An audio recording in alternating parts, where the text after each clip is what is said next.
하나님 앞에 네 번째 시간 우리의 살 길이라는 제목으로 하나님의 말씀을 듣겠습니다.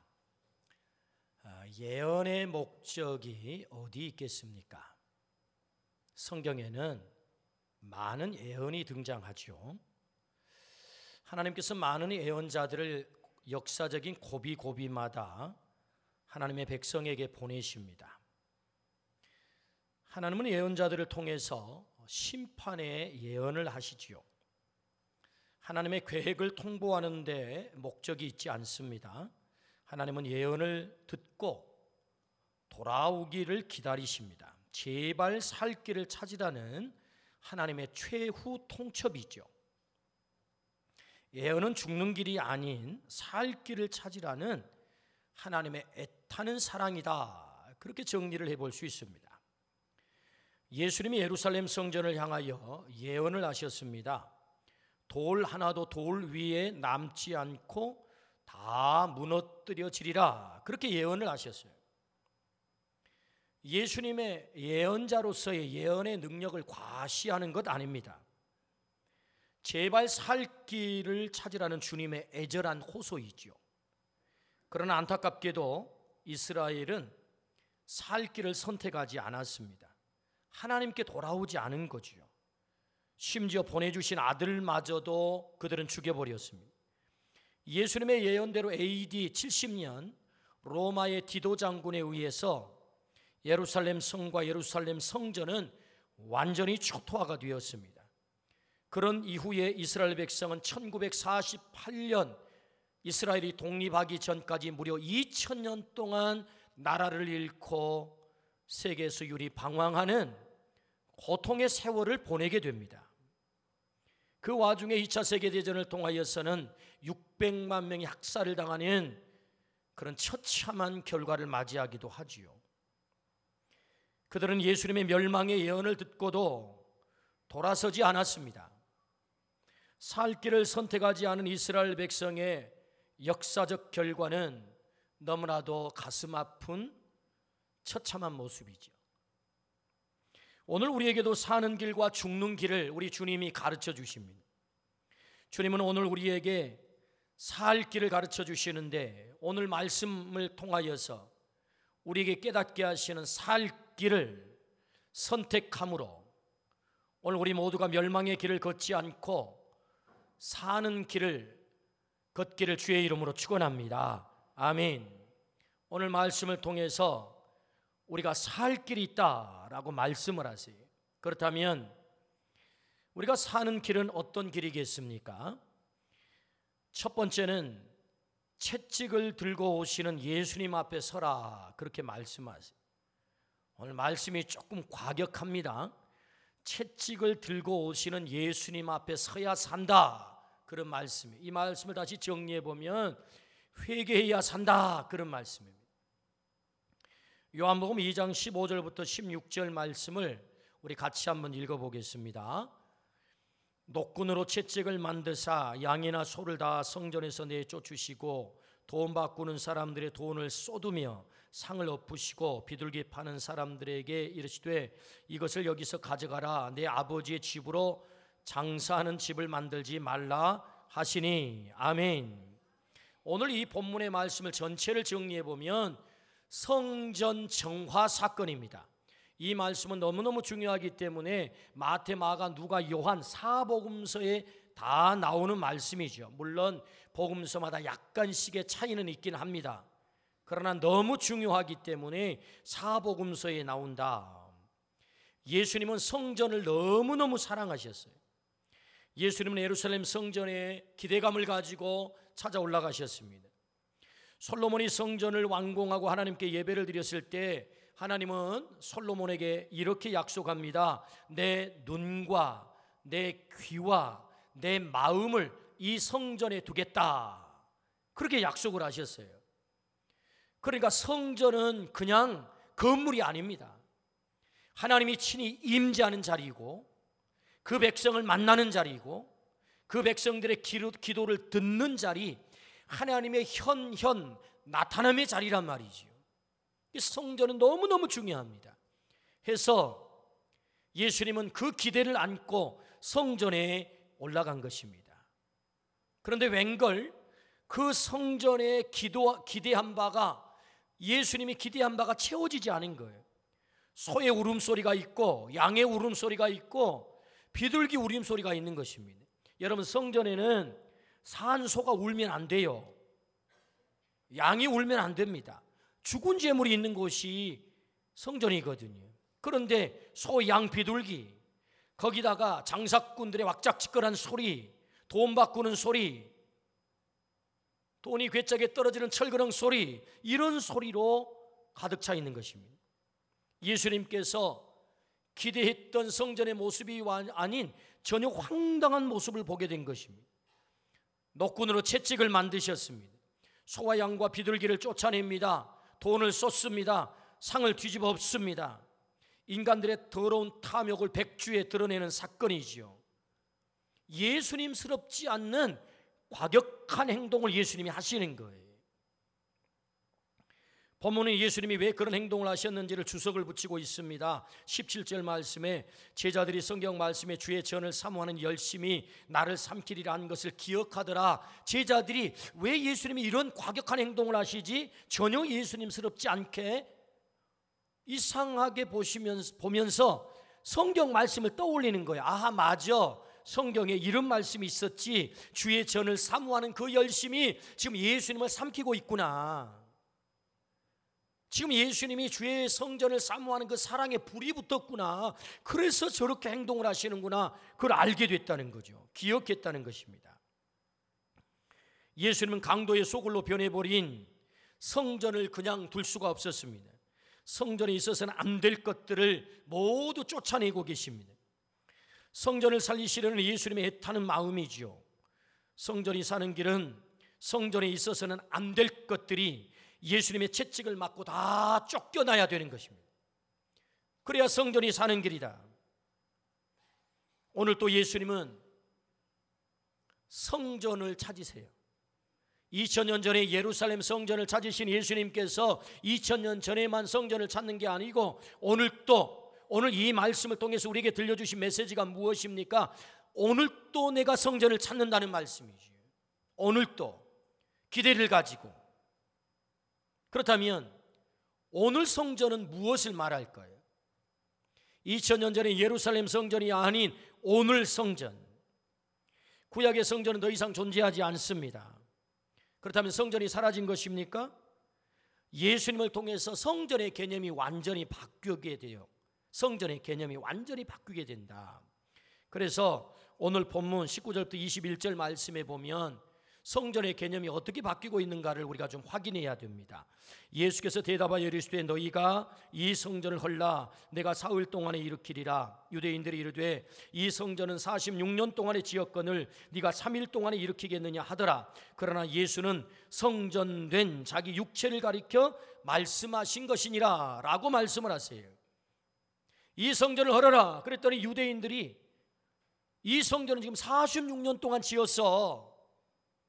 근데 어떻게 네가 사흘 만에 짓는다는 거야? 유대인들이 예수님께 그렇게 말을 해요.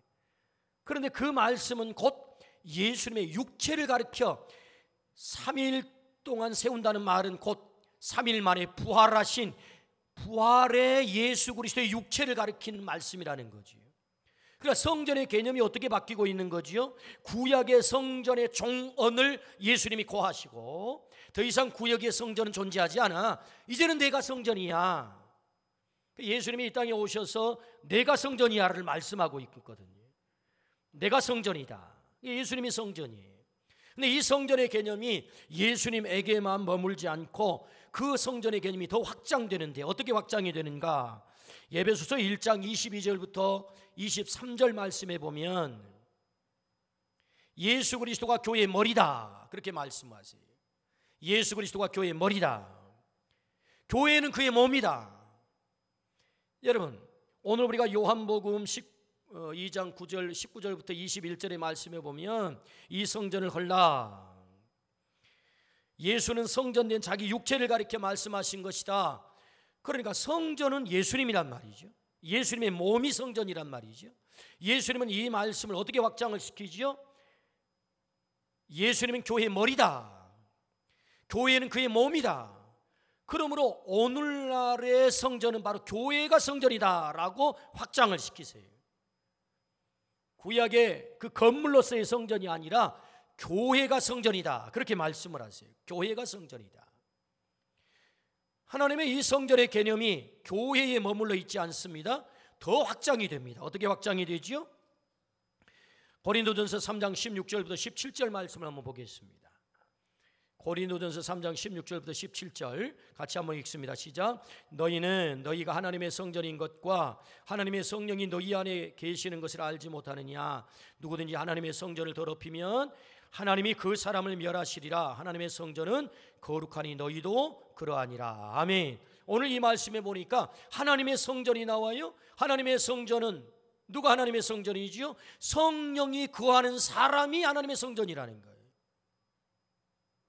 성령이 거하는 사람이 성전이다. 누구에게 성령이 거하십니까? 오늘 내 안에 성령이 거하시는 줄로 믿습니다.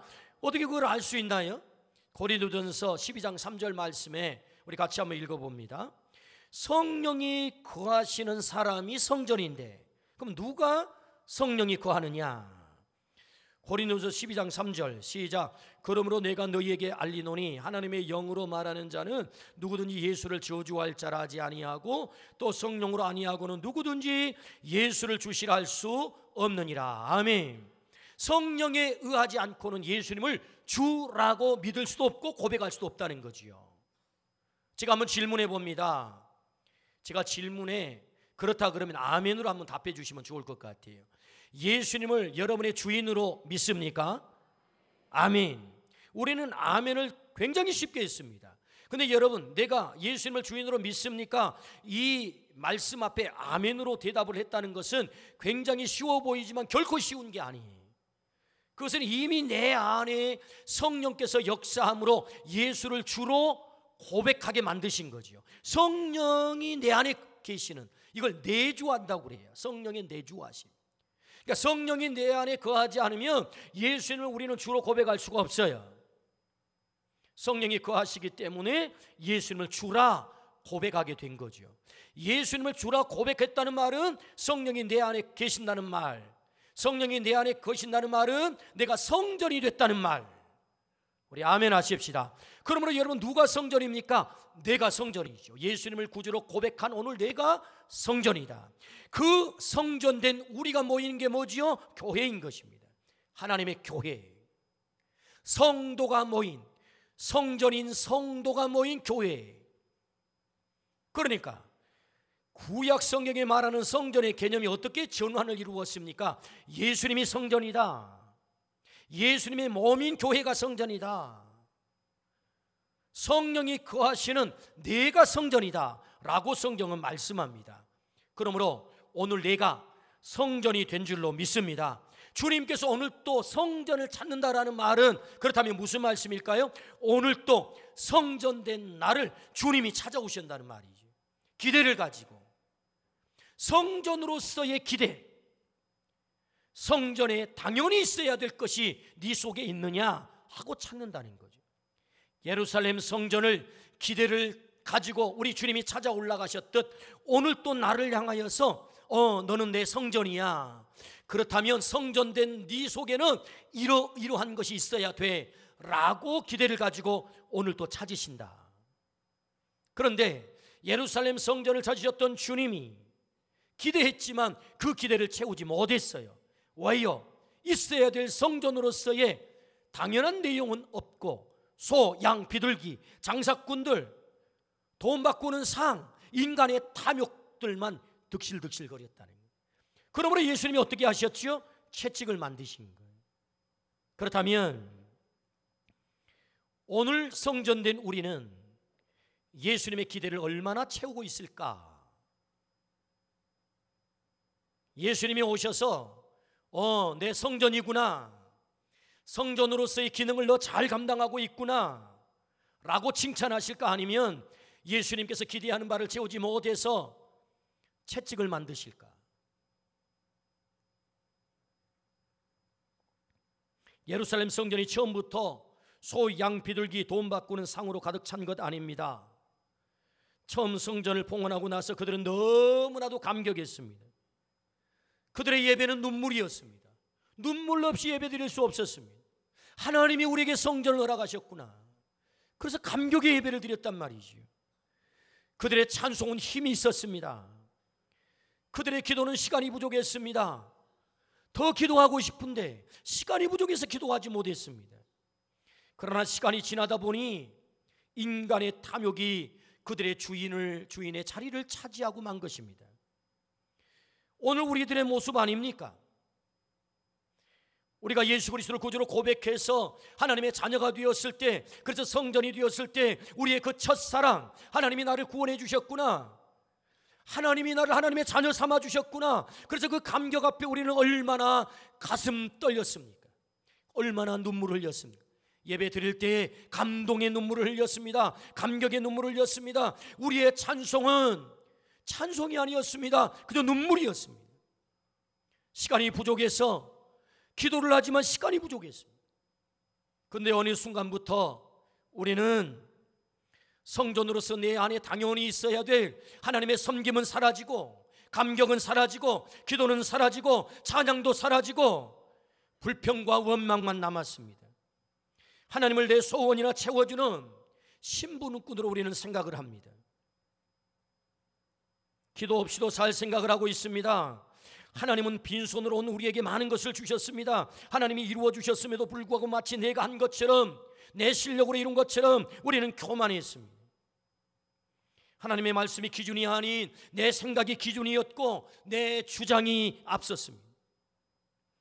하나님으로부터 모든 죄를 탕감받고서도 이웃의 작은 실수 하나도 용서해 주지 못하고 용납해 주지 못한 옹졸함이 우리 속에 있었습니다. 우리는 여전히 육체의 소욕에 사로잡혀 있었습니다. 고린도전서 6장 17절부터 20절 말씀에 이렇게 말씀합니다. 주와 합하는 자는 한 영이니라. 음행을 피하라. 사람이 범하는 죄마다 몸 밖에 있거니와 음행하는 자는 자기 몸의 죄를 범하느니라. 너희 몸은 너희가 하나님께로 받은 바 너희 가운데 계신 성령의 전인 줄 알지 못하느냐. 너희는 너희 자신의 것이 아니다. 값으로 산 것이 되었으니 그런즉 너희 몸으로 하나님께 영광을 돌려라. 할렐루야.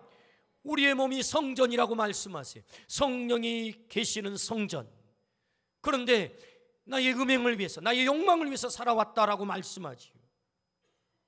내가 이미 값으로 팔린 존재가 되었는데, 예수 그리스도가 나를 사버린 존재가 되었는데 여전히 나의 영광과 나의 자랑을 위해서 살았다는 거죠. 하나님의 영광을 돌리는 대신의 말이, 그것이 우리의 모습이다. 주님이 기대하는 성전의 모습과 많이 떨어져 있다는 것입니다. 육신의 정욕, 안목의 정욕, 이생의 자랑에 사로잡혀 있는 우리들의 모습을 보여주고 있는 거지. 기대를 채우지 못한 불량한 성전을 향한 주님의 모습은 무엇입니까? 채찍을 들 수밖에 없다는 거죠. 주님이 예루살렘 성전에 올라가 소양 비둘기 돈 바꾸는 그 상을 둘러부셨던 그 채찍을 드신 것처럼 오늘 하나님의 기대를 채우지 못한 우리의 모습을 보시고 주님은 여전히 동일하게 채찍을 드신다는 거죠. 이 채찍 앞에 설 때, 채찍 앞에 선다는 말은 회개한다는 말입니다. 회개할 때 우리에게 진정한 살 길이 열린 줄로 믿습니다. 하나님의 채찍 앞에 정직하게 서야 합니다. 하나님, 그래요, 저에게는 부끄러움이 있어요. 냄새나는 것이 있어요. 탐욕이 있어요. 거짓이 있어요. 그 많은 탕감을 받고도 용서하지 못한 여전히 미움이 있어요. 내 안에 복수심이 있어요. 하나님의 채찍 앞에 정직하게 서겠습니다. 회개하겠습니다. 그것이 살 길이라고 한다면 하나님, 제가 회개의 무릎을 꿇겠습니다. 우리 모두가 회개하는 은혜가 있기를 주의 이름으로 축원합니다. 하나님의 채찍 앞에 회개가 터져야 사는 길이 열리는 것입니다. 예루살렘을 향하여서 우리 주님께서 돌 하나도 돌 위에 남지 않으리라 예언을 했음에도 불구하고 그들이 그 채찍 앞에 회개하지 않아요. 돌아오지 않아요. 결국은 예루살렘 성이 멸망을 당합니다. 그러므로 오늘 하나님의 채찍 앞에, 주님의 채찍 앞에 우리도 정직하게 회개함으로 서기를 주의 이름으로 축원합니다. 그래야 우리가 살 길이 열린다. 채찍은 우리를 회개시키시는 주님의 놀라운 사랑의 손길입니다. 우리를 멸망시키는 손길이 아닙니다. 주님이 나를 향하여 숨겨진 죄들을 다 드러내고 너 그거 토하면 좋겠어, 너 그거 나한테 와서 다 맡기면 좋겠어 라는 이 주님의 안타까운 이 호소를 오늘 듣고 주님 앞에 돌아가 회개함으로 사는 길을 선택하기를 주의 이름으로 축원합니다. 오늘 이 말씀 주님의 음성으로 들으십시오. 회개해야 산다. 숨겨놓은 죄가 있으면 죽는다. 무너진다. 돌 하나도 돌 위에 남지 않는다 라고 말씀을 하세요. 요한일서 1장 8절부터 9절 말씀에 이렇게 말씀합니다. 만일 우리가 죄 없다고 말하면 스스로 속이고 또 진리가 우리 속에 있지 아니할 것이요, 만일 우리가 우리 죄를 자백하면 그는 미쁘시고 의로우사 우리 죄를 사하시며 우리를 모든 불의에서 깨끗하게 하실 것이요. 할렐루야. 우리 주님은 자비의 하나님이세요. 회개할 때 용서하시겠다고 약속하세요. 여러분, 다윗이 위대한 삶을 산 것은 죄가 없기 때문이 아닙니다. 죄 앞에 철저하게 회개를 하되 자신의 눈물로 자신의 침상이 뜰 만큼 회개했을 때 우리 주님께서 다윗을 축복하십니다. 너는 내 마음이 합한 자라고. 그렇습니다. 주님의 채찍 앞에 서야 합니다. 주님 앞에 회개해야 우리의 살 길이 열릴 줄로 믿습니다. 아멘. 두 번째, 우리에게 주님께서 살 길을 가르쳐 주세요. 그것은 성전의 사명을 회복해야 산다라고 말씀을 하세요. 성전의 사명을 회복해야 된다. 마가복음 11장 17절 말씀을 우리 같이 한번 읽어봅니다. 마가복음 11장 17절. 이에 가르쳐 이르시되 기록된 바 내 집은 만민이 기도하는 집이라 칭함을 받으리라 하지 아니하였느냐. 너희는 강도의 소굴을 만들었도다 하시매. 이 말씀은 우리가 읽은 요한복음 2장의 말씀과 병행 본문이에요. 같은 본문이란 말이죠. 그러나 약간의 차이가 있이 기록이 되어 있습니다. 오늘 본문에는 예수님께서 채찍으로 소양 비둘기를 다 쫓아내고 돈 바꾸는 상을 둘러 엎으신 다음에 주님이 말씀하세요. 왜 내 아버지 집을 강도의 소굴로 만들었느냐. 그러면서 하시는 말씀, 만민이 기도하는 집이다 라고 그 사명을 천명하신단 말이죠. 성전의 사명, 만민이 기도하는 집이라고 말씀을 하세요. 그러므로 여러분, 성전에는 사명이 있습니다. 하나님이 허락하신 고유한 사명. 그래서 성전의 사명을 좀 더 구체적으로 살펴보면 성전에 가장 큰 사명이 있다면 제사의 사명이죠. 날마다 제사가 드려집니다. 그 제사를 통해서 백성들의 죄가 사죄됩니다. 사죄의 은총이 선포가 되지요. 그래서 성전에 가장 중요한 사명이 있다면 예배의 사명이다. 여러분, 예배가 무엇입니까? 예배란 하나님과 백성들이 만나는 자리죠. 그 성전의 사명이 있다면 예배의 사명이고, 그 예배의 사명을 통해서 백성과 하나님이 만나게 하는 거죠. 만나게 하는 거. 두 번째, 성전의 사명이 있다면 만민이 기도하는 집이다. 만민이 기도하는 집. 그래서 성전의 중요한 사명은 바로 기도의 사명임을 우리가 알 수 있습니다. 그렇다면 이 말씀을 오늘 우리들에게 적용을 해보면 내가 성전입니다. 그러면 내 안에도 이 두 가지 사명이 있다고 하는 거죠. 그 첫 번째가 뭐라고요? 예배의 사명이라고요. 예배의 사명. 예수님께서 왜 이토록 분노하시면서 과격한 행동을 하십니까? 채찍을 만들어서 다 쫓아내시고 다 둘러엎으시는 이런 행동을 하실까요? 사랑 많으신 예수님의 인격에 심대한 타격을 입으면서까지 채찍을 휘두르는 목적이 있습니다. 그것은 영과 진리로 드리는 예배를 잃어버린 성전을 향한 분노인 거죠.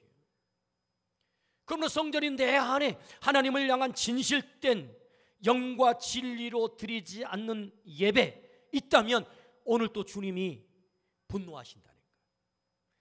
그 사명을 잃어버린 성전을 향한 주님의 분노가 있다는 거죠. 그러므로 여러분, 오늘 우리를 향하여서 주님께서 말씀하세요. 예배의 사명을 회복하라. 영과 진리로 하나님이 기대하시는 그 예배를 드리는 사명, 우리에게 이 사명이 회복되기를 주의 이름으로 축원합니다. 아멘. 당시에는 짐승을 제물로 잡아 제사를 드렸습니다. 이 예루살렘 성전에 예수님이 올라가셨을 때 제사가 없었던 게 아니에요. 제사가 있었죠. 그런데 왜 그 제사를 하나님이 받을 수 없었던 것입니까? 바로 이런 것입니다. 한 사람이 제사를 지내기 위해서 소를 정성을 다해서, 혹은 양을 정성을 다해서 길렀어요. 그리고 갈릴리에서 예루살렘까지 끌고 오는 것입니다. 끌고 오다 보니까 양의 발톱이 빠지기도 하고 털이 상하기도 해요. 그런데 예루살렘 성전에 가면 담당 제사장이 뭔 일을 하느냐 하면 그 제물들을 아주 면밀하게 검토를 하는 것입니다. 그래서 검사를 해서 상처가 있으면, 흠이 있으면 합격이 안 되는 거예요. 불합격, 퇴짜를 놓는 거죠. 그럼 어떻게 해야 되는 것입니까? 끌고 온 그 양은 팔아야 되고, 그리고 성전에서 파는 소, 양, 비둘기를 사가지고 제사를 지내야 돼요. 근데 이 일이 다 이 장사꾼과 제사장 사이에 이 커넥션이 돼 있단 말이죠. 뒤에 어둠의 연결이 돼 있는 것입니다. 그래서 일부러 흠이 없는 제물을 가지고 와도 제사장이 퇴짜를 넣는 것입니다. 그리고 성전에서 파는 양을 사, 이렇게 되는 거지요. 그러면 장사꾼이 그 제물을 사가지고 비싸게 팝니다. 장사꾼에게 제물을 사서 제사를 지내게 되는데 그 이익을 제사장과 더불어서 나누는 이런 구조가 되어 있단 말이죠. 그러니까 바쳐지는 이 모든 제물들마다, 제사를 지내는 제물들마다 인간의 탐욕이, 성전에서 일하는 그 일꾼들의 탐욕이 거기 붙어 있는 거예요. 그래서 하나님께서는 이런 제사를 받을 수가 없었던 거죠. 제사가 없는 것이 아닙니다. 그 제물의 탐욕이 덧붙여지는 그 제물을 주님이 받을 수가 없었던 거죠. 하나님이 기뻐하는 예배를 그들이 드리지 않았다. 그래서 이사야서 1장 11절부터 12절 말씀에 이렇게 말씀을 하세요. 우리 같이 한번 읽어봅니다. 여호와께서 말씀하시되 너희의 무수한 제물이 내게 무엇이 유익하뇨? 나는 순양의 번제와 살찐 짐승의 기름에 배불렀고 나는 수송아지나 어린 양이나 순염소의 피를 기뻐하지 아니하노라. 너희가 내 앞에 보이러 오니 이것을 누가 너희에게 요구하였느냐? 내 마당만 밟을 뿐이니라. 아멘 합시다. 아멘. 나는 너희에 드리는 그 제물이 이제는 역겹다, 받을 수 없다. 왜요? 더러운 제물을 바친다는 거죠. 마음을 담지 않았다는 거죠. 영과 진리로 드리지 않는다는 거죠. 이 마당만 밟는 자들아 라고 주님이 말씀하세요. 주님은 제사를 좋아합니다. 예배를 좋아합니다. 그러나 아무 예배를 받지 않는다는 거죠. 영과 진리로 드리는 예배를 우리 주님이 기뻐하시는 줄로 믿습니다. 해서 마당만 밟는 자들이라고 주님이 말씀하세요. 예배는 내가 하나님을 달래는 것이 아닙니다. 우리는 예배를 하나님께 드리면서 하나님을 마치 달랜다고 생각할 때가 있습니다. 우리가 샤머니즘의 영향을 받아가지고 우리 한국 사람들 가운데는, 여러분, 샤머니즘이 하는 일이 뭐죠? 샤머니 하는 일은 귀신을 달래는 거거든요. 그래서 잔뜩 음식을 차려놓고 복채를 많이 갖다 바치고, 그래서 이것 먹고 떨어지세요 라고 귀신을 달래는 게 샤머니 하는 일이거든요. 우리가 마치 하나님께 예배를 드릴 때에 하나님 이 예배 받으시고 하나님 떨어지세요 라고 그렇게 불경하게 예배를 드리는 경우가 있을 수 있단 말이죠. 예배란 하나님을 달래는 게 아닙니다. 그럼 예배가 뭐지요? 하나님 앞에 내가 제물 되어서 드려지는 거죠. 하나님께서 아벨의 제사를 받으실 때 아벨과 그의 제물을 받으셨다라고 말씀을 하세요. 아벨의 존재를 받으셨다는 거죠. 예배가 뭐예요? 내 존재를 드리는 거죠. 제물을 바친다는 말은 내가 직접 드려질 수 없으니 내 대신 그 제물을 바치는 것 아니겠습니까? 그러므로 예배는 내 존재를 하나님 앞에 온전히 바치는 일인 줄로 믿습니다. 하나님의 처분을 기다리는 거죠. 하나님, 제가 오늘 제물 되어서 하나님께 나아가오니 하나님 저를 처분해 주세요. 이게 진정한 예배인 줄로 믿습니다. 그러므로 내 뜻대로 사는 것이 예배가 아니고 하나님의 뜻대로 내가 결단하는 것이 하나님께 온전히 드리는 예배인 줄로 믿습니다. 하나님의 말씀 앞에 온전히 결단하기를 주의 이름으로 축원합니다. 하나님의 뜻대로 살겠다는 결단, 그것이 하나님이 기뻐하시는 예배다. 그래서 로마서 12장 1절부터 2절에는 그 예배를 이렇게 말씀하지요. 자, 같이 한번 읽어봅니다. 시작. 그러므로 형제들아, 내가 하나님의 모든 자비하심으로 너희를 권하노니 너희 몸을 하나님이 기뻐하시는 거룩한 산제물로 드리라. 이는 너희가 드릴 영적 예배니라. 너희는 이 세대를 본받지 말고 오직 마음을 새롭게 함으로 변화를 받아 하나님의 선하시고 기뻐하시고 온전하신 뜻이 무엇인지 분별하도록 하라. 할렐루야. 우리가 산제물로 드려지는 것이다. 내 존재가 드려지는 것이다. 그것이 영적 예배다. 그 영적 예배란 세상을 본받지 않고 변화되는 것이다. 할렐루야. 그것이 진정한 영적 예배다 라고 말씀을 합니다. 그러므로 여러분, 우리가 사는 길이 있습니다. 성전의 사명을 회복하는 것입니다. 성전의 사명이 뭐죠? 예배의 사명입니다. 오늘 우리 안에 이 예배가 회복되기를 주의 이름으로 축원합니다. 아멘. 우리의 예배의 완성의 자리가 어딘가? 조금 더 나아가 보면, 예배를 조금 더 확장을 시켜보면, 우리가 성전에서 오늘 이 교회당 예배당에 나와서 우리가 예배드리며 우리의 예배가 성공해야 됩니다. 그러나 우리의 예배의 완전한 성공의 자리는 여기가 아니다. 예배 완성의 자리는 우리의 삶의 자리여야 한다. 어떤 삶의 자리입니까? 그것은 고린도전서 7장 13절부터 14절 말씀입니다. 자, 성경 한번 같이 한번 읽어봅시다. 시작. 어떤 여자에게 믿지 아니하는 남편이 있어 아내와 함께 살기를 좋아하거든 그 남편을 버리지 말라. 믿지 아니하는 남편이 아내로 말미암아 거룩하게 되고 믿지 아니하는 아내가 남편으로 말미암아 거룩하게 되나니 그렇지 아니하면 너희 자녀도 깨끗하지 못하니라. 그러나 이제는 거룩하니라. 할렐루야. 여러분, 이 말씀이 무슨 말씀이지요? 굉장히 중요한 말씀입니다. 믿지 않는 남편이 있어요. 믿는 아내에게. 아내는 믿는데 남편이 믿지 않아요. 어떻게 하라고요? 그 남편을 버리지 말라고요. 왜요? 믿는 아내로 인하여 믿지 않는 남편이 어떻게 된다고요? 거룩하게 된다고요. 믿는 남편이 있어요. 믿지 않는 아내가 있어요. 버리지 말라고요. 왜요? 믿는 남편으로 말미암아 믿지 않는 아내가 어떻게 된다고요? 거룩하게 된다고요. 우리 아멘 하십시다. 여러분, 이 말씀은 이렇게 다시 우리가 읽을 수 있습니다. 믿는 사장님으로 인하여 믿지 않는 직원이 어떻게 된다고요? 거룩하게 된다고요. 믿는 직원으로 말미암아 믿지 않는 사장이 거룩하게 된다고요. 믿는 학교 선생님을 통하여서 믿지 않는 제자들이 거룩하게 된다고요. 좀 아멘 좀 합시다. 믿는 제자로 말미암아 믿지 않는 선생님이 거룩하게 된다고요. 아멘 하십시다.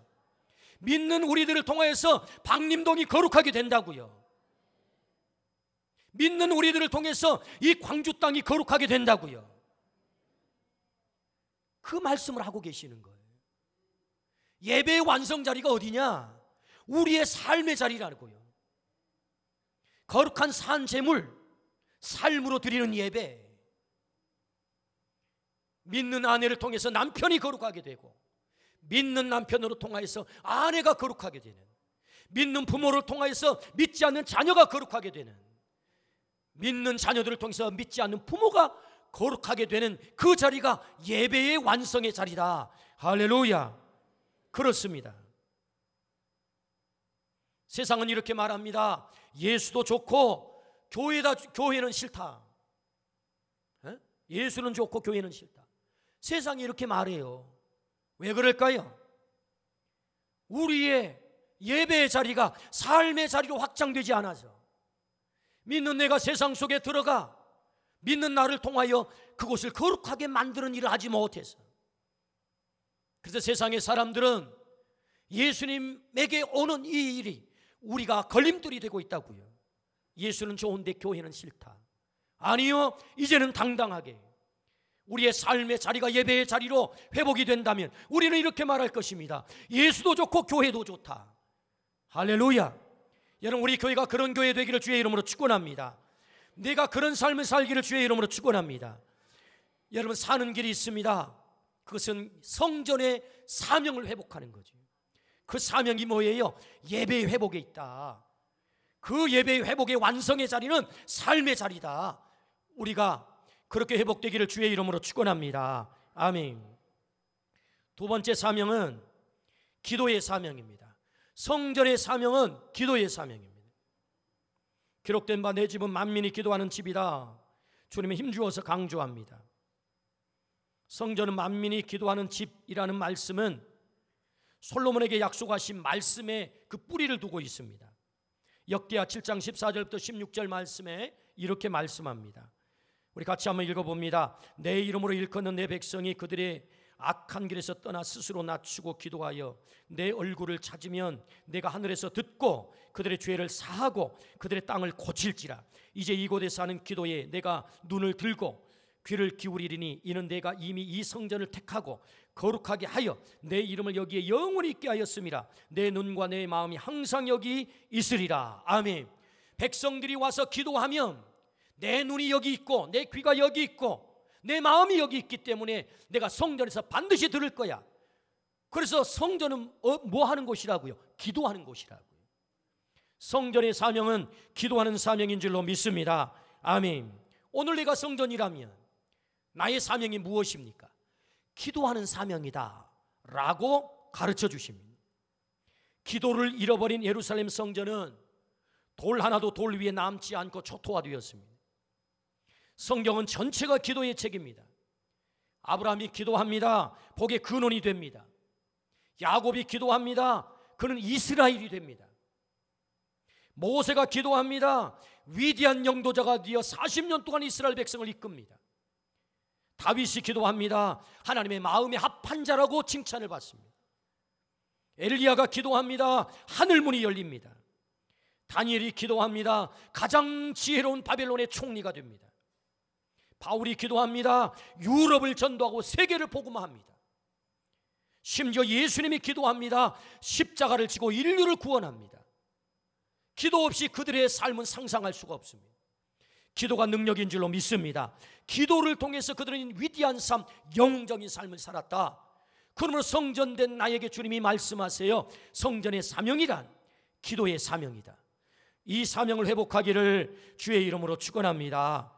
기도 없이 살아간다고 하는 것은 한없는 교만한 모습이지.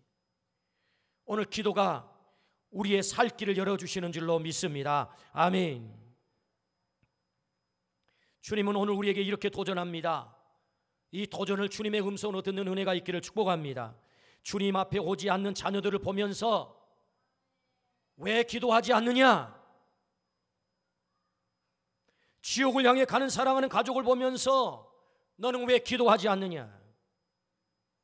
문제를 가지고 몸부림치면서 너는 왜 기도하지 않느냐? 앞길이 열리지 않는다고 하면서 왜 너는 기도하지 않느냐? 교회가 죽어간다고 하면서 왜 너는 기도하지 않느냐? 다음 세대가 세상을 향해서 간다고 하면서 너는 왜 기도하지 않느냐? 우리가 죄를 이기지 못한다고 하면서 왜 너는 기도하지 않느냐? 라고 주님이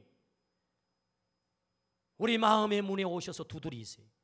이 하나님의 도전의 음성을 오늘 듣고 오늘 기도하기로 결단하기를 주의 이름으로 축원합니다. 기도하면 삽니다. 기도가 능력입니다. 오늘 기도를 결단하기를 주의 이름으로 축원합니다. 오늘 이 간증은 대단히 조심스럽고 혹시 여러분 넓은 마음으로 이 간증을 들어주시기를 바랍니다. 아, 누구만 일부러 칭찬을 하는구나 이렇게 듣지 마시고 오늘 또 하나님께서 기도하는 자에게 어떻게 응답하시고 어떻게 축복하시는가를 보여주기 위해서 제가 이 간증을 합니다. 그래서 넓은 마음으로 이 간증을 들으시면 좋겠습니다. 지지난주에 저는 금요일에 감격적인 식사를 했습니다. 회사가 세워진 지 2년, 보장된 것 아무것도 없습니다. 이루어놓은 것도 없습니다. 그렇다고 가진 것도 없습니다. 그러나 하나님의 기업이 비전이요, 선교가 비전이니 미래 성전을 세우는데 쓰임을 받겠습니다. 오직 그 한 마음, 그 마음으로 성전터 1250평을 헌신을 작정을 했습니다. 대단히 무모한 헌신이지요. 인간적인 눈으로 보기에는 가망성 없는, 무모하기 짝이 없는 헌신 작정서를 제 앞에 들여놓고 기도하자는 것입니다. 저는 그 작정서를 놓고 기도했습니다. 하나님만을 믿고 헌신합니다. 하나님께서 축복하셔서 회사를 하나님의 기업으로, 선교하는 기업으로 사용하여 주십시오. 그리하여 반드시 헌신을 이루게 하시옵소서 라고 기도를 하는데, 기도하는 저나 함께 기도하는 사람이나 함께 눈물을 흘렸습니다. 하나님께 헌신했으니 사업도 순탄하게 잘 풀리면 얼마나 좋겠어요. 그런데 사업이 어려워집니다. 어린아이 돼지 저금통까지 깨서 써야 하는 2년 가까이 혹독한 시련이 찾아왔습니다. 눈물의 골짜기를 넘어야 했습니다. 회사의 존폐 위기까지 내몰렸습니다. 그러나 하나님은 회사를 만지기 시작했습니다. 길을 열기 시작했습니다. 도움의 손길을 붙여주기 시작했습니다. 하나님은 눈물의 골짜기를 넘게 하시고 마침내 헌신한 지 6년 만에 하나님께 그 약속을 전부 지키게 했습니다. 그것이 2주 전의 이 얘기입니다. 너무 감격스러워요. 목사님 식사해요. 저는 영문도 모르고 밥 먹자 그러니까 그냥 나간 거예요. 털레 나가서, 아니 오늘 뭐 좋은 일이 있어요? 왜 밥 먹자고요? 그러면서 눈가에 눈물이 글썽글썽하면서 하나님께서 이렇게 일하셨다고, 하나님 이렇게 만지셨다고, 하나님 이렇게 기도에 응답하셨다고 간증을 하는 것입니다. 6년 전의 기도를 하나님께서 그대로 이루셔서 하나님께서 어려운 가운데도 회사를 탄탄히 세워주시고 약속한 하나님 앞에 1250평 그 헌신의 약속을 다 지키게 하심이 너무너무 감사해서 저는 눈물의 식사를 했습니다. 밥을 먹으면서도 그냥 눈물이 났습니다. 그렇구나, 하나님은 지금도 살아계시구나, 오늘 또 우리의 기도를 들으시는구나. 윌리엄 캐리는 이런 위대한 명언을 우리에게 남겼습니다. 하나님을 위하여 위대한 일을 계획하라, 그리고 위대한 일을 도전하라. 할렐루야. 하나님이 이루실 줄로 믿습니다. 기도 응답하심. 함께 울었습니다. 지난 4월 달에는 기도 요청 편지를 들고 왔습니다. 그 기도 제목이 적힌 걸 보니까 9가지가 적혀 있어요. 근데 놀랍잖아요. 1번부터 4번까지 기도 제목을 제가 한번 소개해 보려고 합니다. 1번, 하나님으로만 주인 삼게 하소서. 2번, 수출하는 곳마다 하나님을 전하는 선교적 사명을 감당하게 하시고 더욱 구체적으로 기도하며 도전하게 하소서. 3번, 정직과 금연으로 우리에게 허락하신 젊음을 다하여 최선의 것을 드리고 하나님께 항상 감사하게 하소서. 4번, 지속적인 성장과 기술 개발로 수익 구조가 더욱 개선되어 선교적 사명을 넉넉히 감당할 수 있는 재정을 허락하소서. 9가지 기도 제목을 부탁을 하면서 4가지가 하나님의 나라 선교를 위한 기도 제목이에요. 여러분, 저절로 기도가 나오지 않겠습니까? 하나님이 이 기업을 축복하지 않으면 안 되지 않겠습니까? 할렐루야. 오늘도 하나님은 살아계신 줄로 믿습니다. 우리의 기도를 들어 응답한 줄로 믿습니다. 아멘. 하나님은 성전을 찾으세요. 주님은 오늘도 성전을 찾으세요. 근데 성전을 찾으시면서 때로 채찍을 드시기도 한다는 사실을 기억하세요. 하나님이 기대하시는 성전의 모습이 있지 않을 때 채찍을 드세요. 그 채찍 앞에 우리가 토하면 우리 안에 있어서는 안 될, 성전에 있어서는 안 될 것들을 주님 앞에 다 토하기만 하면 하나님은 다시 우리를 살려주실 줄로 믿습니다. 뿐만 아니라 성전의 사명을 회복하면, 예배의 사명과 기도의 사명을 회복한다면 하나님은 오늘도 우리를 넉넉히 살려주실 줄로 믿습니다. 아멘. 이 살 길을 선택하는 우리 모두가 되기를 주의 이름으로 축원합니다. 아멘. 기도하십시다.